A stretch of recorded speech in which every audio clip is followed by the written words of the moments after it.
নমস্কাৰ ছাত্ৰ ছাত্ৰীসকল আজি তোমালোকৰ লগত পাঠ্যপুথিলৈ যোৱাৰ আগত কেইটামান ভিডিঅ' চাই লওঁ আহা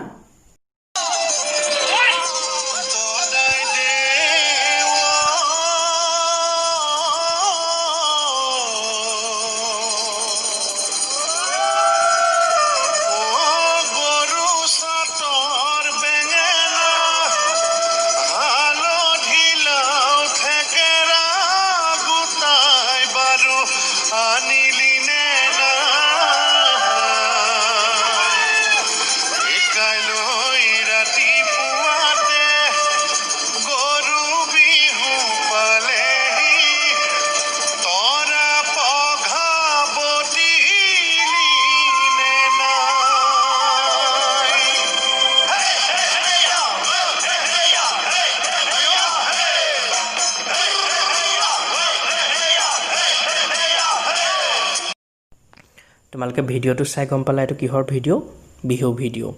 বিহু আমাৰ কি হয় তোমালোকে জানানে বিহুৰ আমাৰ কি হয় জাতীয় উৎসৱ আজি আমি এই জাতীয় উৎসৱৰ দৰে এটা পাঠ পঢ়িম পাঠ নম্বৰ 7 আমি আৰু আমাৰ পৰিবেশৰ আমাৰ উৎসৱ বুলি ক'লে আমি সাধাৰণতে মনত ফূৰ্তি আনন্দ পাওঁ নতুন কাপোৰ কিনা কথা মনলৈ আহে নানা ধৰণৰ বস্তু ঘৰত বনোৱা বা খোৱা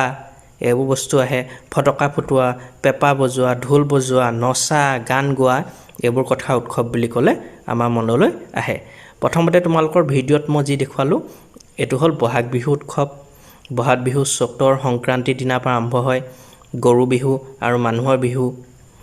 এইদৰে আমাৰ অসমীয়া আৰু জাতীয় উৎসৱ দুটা আছে আমাৰ বিহু দুটা আছে এই উৎসৱ দুটা হ'ল কাতি বিহু বা কঙালী বিহু আমি তুলসী গছত চাকি দিওঁ পথাৰত আমি বন্তি জ্বলাওঁ লক্ষ্মীক আদৰণি জনাওঁ আমি চাকিৰ বন্তি জ্বলাই কাতি বিহু আৰু অন্যটো হ'ল আমাৰ মাঘ বিহুত ভেলাঘৰ বনাওঁ ৰাতি ভোজ ভাত খাওঁ উৰুকা দিনাখনি মেজি জ্বলাওঁ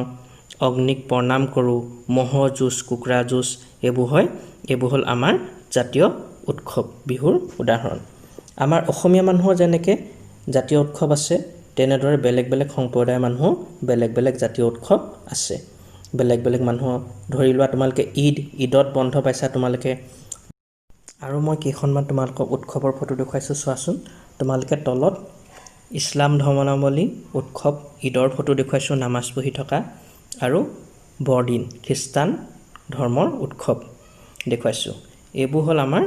একোটা উৎসৱ তাৰ উপৰিও তোমালোকে বিদ্যালয়ত পালন কৰা সৰস্বতী পূজা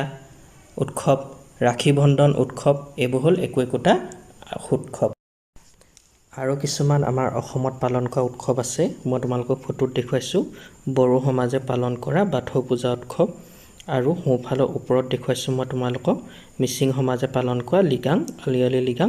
আৰু তলফালে দেখুৱাইছোঁ আহোম সমাজে পালন কৰা মেডাম মেফি এইবোৰ হ'ল আমাৰ অসমৰ ৰাজহুৱাভাৱে পালন কৰা উৎসৱ ৰাখী বন্ধন ঈদ বৰদিন দুৰ্গা পূজা দেৱালী সৰস্বতী পূজা আদি হ'ল বিভিন্ন উৎসৱ এই উৎসৱসমূহে কি কৰে আমাৰ মাজত মিলা প্ৰীতি ভাতৃত্ববোধ ৰাষ্ট্ৰীয় ঐক্য আৰু সংহতি বঢ়োৱাত অৰিহণা যোগায় কিছুমান উৎসৱ আছে আমি ঘৰতো পালন কৰোঁ ৰাজহুৱাভাৱেও পালন কৰোঁ যেনে ধৰি লোৱা লক্ষী পূজা সৰস্বতী পূজা বিশ্বকৰ্মা পূজা আমি ঘৰতো পালন কৰোঁ আৰু ৰাজহুৱাভাৱেও পালন কৰোঁ এইবোৰো হ'ল আমাৰ মনত আনন্দ দিয়া কিছুমান ক্ষণ এইবোৰো হ'ল উৎসৱ এইবোৰ হ'ল আমাৰ ঘৰুৱা উৎসৱ যেনে ধৰা জন্মদিন বিবাহ সকাম তোমালোকে যিবোৰ অনুষ্ঠান ঘৰত পালন কৰা সেইবোৰ হ'ল ঘৰুৱা উৎসৱ এই উৎসৱসমূহৰ দৰে আমাৰ কিছুমান ৰাষ্ট্ৰীয় উৎসৱো আছে তোমালোকক ৰাষ্ট্ৰীয়ভাৱে পালন কৰা মই এখন উৎসৱৰ ফটো দিছোঁ এয়া হ'ল 15 আগষ্ট ফটো 15 আগষ্ট স্বাধীনতা দিৱস আমাৰ ৰাষ্ট্ৰীয়ভাৱে পালন কৰে